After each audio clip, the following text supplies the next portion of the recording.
This is a really important time and a really important subject that needs to be properly discussed. You will, and I've heard already, you've discussed many of the issues that are so important that lead to the need for something like Blueprint. So I just want to overview some of the things that I think are really important.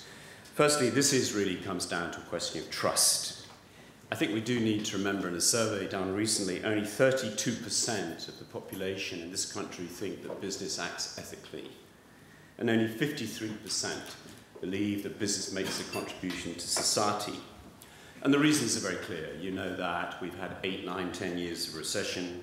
We have serious mistrust of all institutions. This is also a global phenomenon. Anything big institutions, big churches, big religious organizations, big businesses, more than little ones and their leaders, are not trusted by the population. People feel that this whole era has been for the elite and not for them. Hence, we see the development of populism.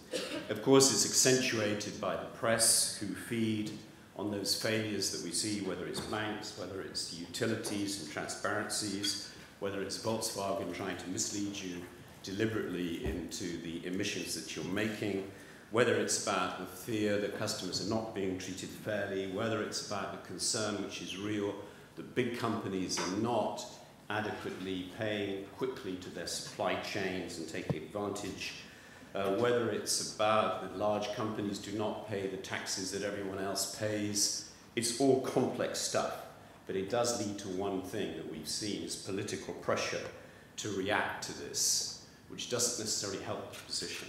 You can lead to regulation we have to have, but it has to be informed regulation that achieves the objective of protecting the poorest in society. There are many examples now where exactly the opposite impact is being felt. Recently, there's been stories about Iran and the ability of companies to clear dollars, inability to do that. A better story, perhaps, is about remittances. You know now that because of regulatory requirements, no bank will make remittances to Somalia from Somalis. This has led to significant poverty and problems in Somalia, and more crime and more insurgency, because banks simply can't do it. It leads into broader things. This morning I was working with the International Chamber of Commerce. Terry McGraw, the international chairman, was here. And it's quite clear some of these really important trade treaties that we need to execute that will create jobs are being blocked because of lack of trust. Trust of countries, trust of business, myths being perpetrated which are not factual. But it all comes around on a lack of trust.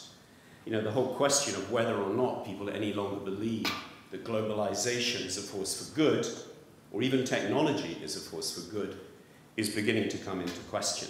And we have to, as a business community, really respond to this. And again, it comes, and we see this in this country, we see this in the United States, things we couldn't have believed a year ago. In terms of the populism of the right, the populism of the left, and then we have Trump, and we have some of the issues we're seeing here in the United Kingdom, and they're realities. People who've never voted before in the United States are coming out to vote because they feel left behind and they feel angry, and they don't trust institutions. They don't trust business. So I think, as I've said, it's not just business alone, but business has to work together as part of society to deal with this issue and to address it. So it does need to explain, and I know Paul spoke about this, what it does well. And of course, business, you all know that in this room, it does a heck of a lot that's really important for society. It pays taxes, virtually all that's raised. It creates jobs, a couple of million in the last several years. Many and most companies are involved in their communities trying to do the right things, trying to support volunteering, trying to support mentoring. But that is fine, and we need to be proud of what we do. But it isn't enough. We do have to move on and explain where it is that we need to understand that we are not always treating our customers and our suppliers fairly, or they don't perceive that we are. There is a perception of greed, there's a perception of short-termism, and we have to say some of those perceptions have some justification. I think it's critical that we do start to think long-term, that business starts to understand what it has to do. And many businesses, by the way, do. And Barbara was referring to the fact, how do we get many more to understand that? It's interesting that in recent discussions I've had in this and other contexts, I don't meet any senior business leaders who don't at their level get this of big companies.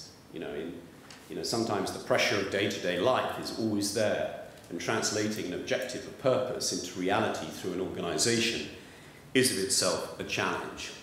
But I do think that the work's been done by Blueprint creates a really focused ability to try and think about some of these issues. I think the most important one is purpose. Because if you really understand if you've got a real purpose, and society thinks that you have a purpose, and it's genuine, that purpose, and it delivers benefits to society, that company will do well. That company will deliver sustainable profits. That company will recruit and retain the better people. But it has to be genuine, and it has to be long-term in its aspiration. There are many other things that I really like about the Blueprint in a very simple way. It talks about honest and fair treatment of customers and suppliers. It talks about being a good citizen, paying your fair share of taxes. It talks about being a responsible and responsive employer, absolutely critical. And it talks about being a guardian for the future, a long-term thinking, a stewardship role that we have on this planet. And I think that's very, very important. This all together, most people would not disagree with. It's creating an environment where you can do that and prove that it works. Prove it works to yourself, to your shareholders, to the sin is too strong a word, to the complexity of the pressures of quarterly reporting. And sometimes I think that business does share one thing with politicians. Hopefully there's a bit more integrity in business than in politics, but the fact is there's short-term pressures on everyone. MPs are elected every 4 years. Companies are having to report quarterly earnings. There is that pressure, you've got to stand back from it. Because we've reached, I think, a stage in society, the reasons that many in this room have outlined, and I've just also mentioned, we have to do something about this. A little bit, I'm really pleased, delighted that I've been asked to chair this advisory council, which hopefully will be there to try, with a very independent group of people across all sectors of society, to advise the Blueprint, not to monitor on the issues, how we can address them from different aspects that we can understand them. And I think that, personally, I've felt in all of my career, whether it was at KBMG or when I chaired Business in the Community or at BT, where we tried to do a lot of work on purpose and values and behaviour, whether it's the CBI, where we together with others worked on the great business debate, I've been absolutely clear, this is something that works if you do it right and you think long term. And I think it is, Paul Moore's here of EasyJet, so one of the great fun periods I had in my life was to be chairman of EasyJet. And I just wanted to give you a small anecdote of how quickly these things can work. And, I came into EasyJet, I won't rehearse the whole story because I'd probably get into trouble by certain people, but in any event, one of the key shareholders had orchestrated an event where the chairman, the chief executive, and the finance director all resigned, and I was asked to come in as chairman. And the first thing I had to do really was find a new chief executive and a new finance director. And I ended up appointing Carolyn McCall and Chris Kennedy. And the three of us sat down, sitting with this problem child, where none of the three of us had worked in an airline. Carolyn and Chris had never worked in a public company. And I just had a letter from the CAA telling me that 20% on-time performance in Gatwick was unacceptable if we wanted to keep our license.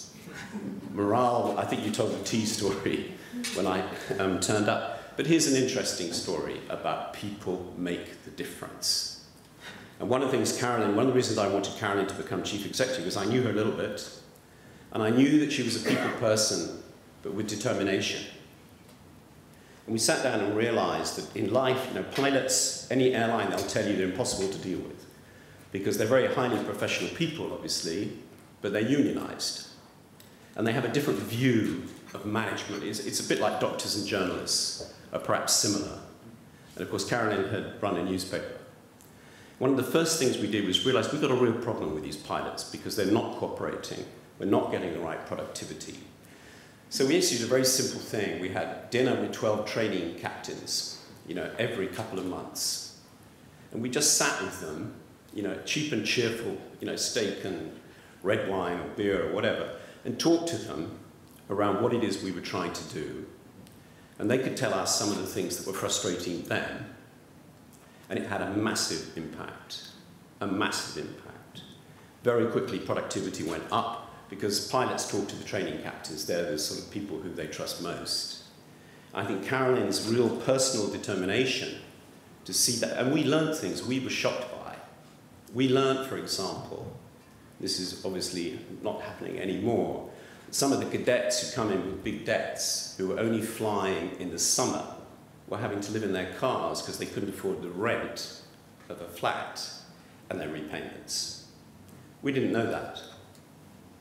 And you can imagine, and by the way, that was pretty common. And we went back to the office and Carolyn changed that immediately, that day. And it's made a huge impact, I think, Paul, on EasyJet and the way the pilots think about the company and the results of EasyJet. And the share price went within 2 to 3 years from £3 to £15. So I just wanted to give that example because I saw it in action and where the power of people and the power of leadership and the power of engagement and the power of respect can really make a difference to an organization, which is all part of what we need to do. Coming back to the big picture, I really hope and believe that Blueprint can make a difference. I hope that the advisory council from a very broad spectrum of society and input can help on that journey. But one thing I do know and I would like to caution is this will take time. I mean, Barbara referred to it. We've got to win people over. We've got to show success. We've got to help people through the practicalities of making this happen, even when it's brought in. I think someone on the panel was talking about it's very easy for people at the chairman or the chief exec to have some kind of thing of the month or creates another KPI or something. You know, it has to be more than squeezing one part of a balloon and waiting for the next part to be squeezed. There has to be a continuum. It needs to be persistent.